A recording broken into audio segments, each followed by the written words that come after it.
کچھ بھی نہیں. شمر سے کہتی ہیں کہ شمر ایسے دروازے سے ہمیں لے جاؤ. اب دیکھیں شام جانا ہے, بہت بڑا امتحان ہے بیوی کے اوپر, اور اس یزید ملعون سے ملنا ہے, تو کہتے ایسے دروازے سے ہمیں لے جاؤ کہ جہاں پر کم تماشائی ہو. اور ایک حل یہ ہے دروازے کا. دوسرا حل جو پیش کر رہی ہیں جناب زہرا کی بیٹی, علی کی بیٹی, وہ حل یہ ہے کہ اگر اے شمر تم ہمارے سران شہداء کو ہم سے دور رکھو تو لوگ سروں کو دیکھنے میں مشغول ہوں گے اور لوگوں کی کم نگاہ ہم پر پڑے گی. یہ دو رائے حل بتا رہی ہیں. بالکل. اور یہاں پر میں ایک سقراط کی بات کو بھی کوٹ کرنا چاہوں گی کہ جب ایک شخص نے سقراط سے پوچھا کہ کیا تمہاری نظر میں موت سے زیادہ اور کوئی سخت اور تلخ چیز ہے اس دنیا میں, تو اس نے یہ جواب دیا کہ ہاں, وہ یہ ہے کہ ایک کریم کا ایک لئیم ابن لئیم سے سوال کرنا. اور بالکل یہی سچویشن ہمیں اس تاریخ میں بھی نظر آتی ہے کہ اس بنت علی نے اس تمام تقدس کے ساتھ اس حجاب اور حیا کی پیکر نے جب یہ سوال کرنا کس قدر ان کے لیے مشکل ہوگا ایک لعیم ابن لعین سے, کہ جب یہ سوال کیا اور اس شخص نے کس طرح سے اس کا جواب دیا. بالکل اس کیفیت کو ہم واقعی میں احساس نہیں کر سکتے. جی, تو بہت اچھی بات آپ نے کی ماشاءاللہ, بہت پیاری تعبیر. اور میں نے بھی اپنے اساتید سے یہ جملہ سنا ہے کہ ایک مرتبہ جب کسی عظیم عالم کے سامنے یہ مصائب بیان کیے گئے اور یہی کہا گیا کہ بنت علی جو ہے وہ دربار ابن زیاد میں داخل ہوئیں, تو عالم نے کہا کہ بس ختم کرو, میں اس سے زیادہ نہیں سن سکتا, کہ یہی بہت بڑی مصیبت ہے کہ وہی کریم ابن کریم جو ہے وہ ایسے بدکار اور ایسے ظالموں کے سامنے روبرو ہوں. جی, یہاں تک تو آپ کو ہم نے بتایا کہ شام تک کے دروازے, جی ہاں, منازل جو ہے وہ کمپلیٹ ہو گئی. لیکن جب شام کے بعد یہ مستورات, یہ کاروان آل محمد جب مدینہ کی جانب واپس پلٹا ہے, تو اس میں آپ تھوڑا سا کلثوم کی جو ہے وہ کردار ہمارے لیے بیان کریں کہ انہوں نے کیا. جی ہاں, تعریف کریں. کلثوم کے متعلق پھر میں نے جیسے آپ کو بتایا کہ انہوں نے اپنی زبان سے, اپنے اشعار سے, اپنے خطبات سے, اپنے عمل سے, تمام چیزوں سے چاہا ہے کہ تحریک کربلا کے مقصد کو لوگوں تک پہنچائیں.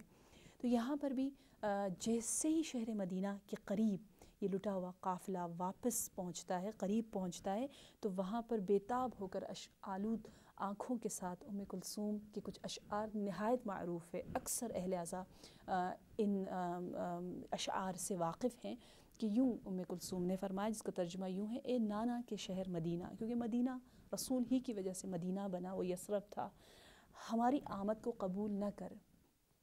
اے نانا کے شہر مدینہ, ہماری آمد کو قبول نہ کر, ہم بہت رنج و غم کے ساتھ واپس آئے ہیں. ہم پورے کنبے کے ساتھ گئے تھے, لیکن مردوں کے ساتھ گئے تھے, اپنے اولاد کو لے کر گئے تھے, بیٹوں کے ساتھ گئے تھے, لیکن ہم اپنے مردوں اور بیٹوں کے بغیر آ رہے ہیں.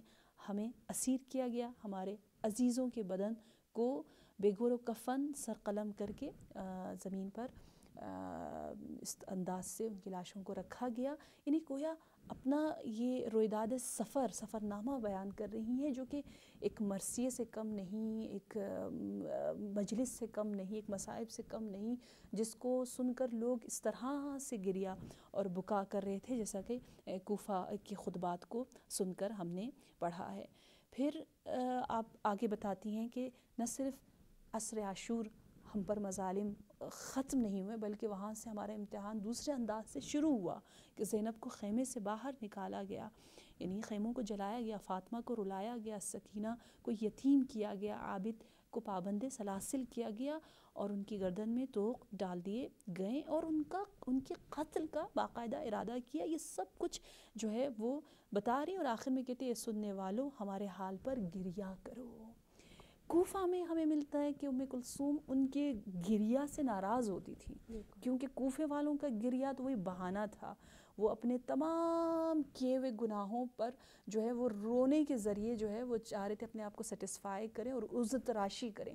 لیکن یہاں آ کر مدینے والوں سے خود ام کلثوم کہتے اب رو، اب گریا کرو. ہاں یہاں یہ گریے کا مقام ہے.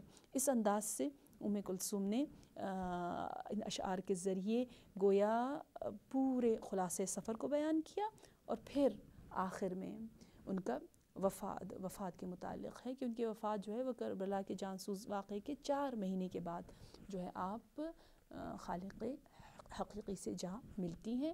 اور یوں بتایا گیا ہے کہ آپ مدینہ میں بقیع میں دفن ہیں، اور جمادی الثانی کے آخری ایام میں آپ کی رحلت ہوئی. صحیح، آپ کا بہت شکریہ کہ آپ نے اپنی علمی گفتگو سے ہمیں مستفید کیا، اور ام کلثوم کا ایک آئیڈیل کردار جو انہوں نے وہاں پر ادا کیا اس کو بہترین انداز میں ہمارے ناظرین تک پہنچایا. اس کے بعد میں اپنے پروگرام کا اختتام اس سوال کے ذریعے سے کرنا چاہتی ہوں، اس سوال کو اپنے ناظرین کے لیے چھوڑنا چاہتی ہوں کہ جس طرح سے ان خواتین کربلا نے اپنے وقت کے امام کی حلمن کی صدا پر لبیک کہا، تو ہمیں اب یہ سوچنا ہے کہ کیا ہم اپنے وقت کے امام، اپنے اس وقت کے حسین کی حلمن کی صدائے استغاثہ پر کس طرح سے لبیک کہہ رہے ہیں. والسلام علیکم ورحمۃ اللہ وبرکاتہ.